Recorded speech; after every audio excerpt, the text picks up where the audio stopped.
पालघरमध्ये नगरपालिका निवडणुकीत भाजप विरुद्ध शिंदे सेना अशी थेट लढत आहे।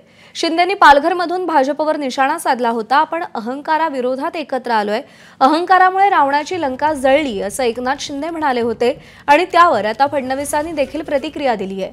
लंका जाळून टाकतो म्हणणाऱ्यांकडे दुर्लक्ष करा असा टोला फडणवीसांनी शिंदेंना लगावलाय।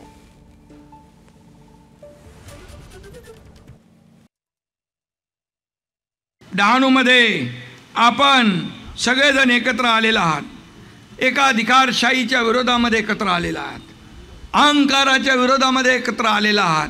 अहंकार तर रावणासारखा अहंकार होता, रावणाची लंका जळून खाक झाली अहंकारामुळे, आणि तुम्हाला 2 तारखेला तेच काम करायचं आहे। लाडक्या बहिणींना मी एकच सांगतो, तुम्ही चमत्कार घडवू शकता।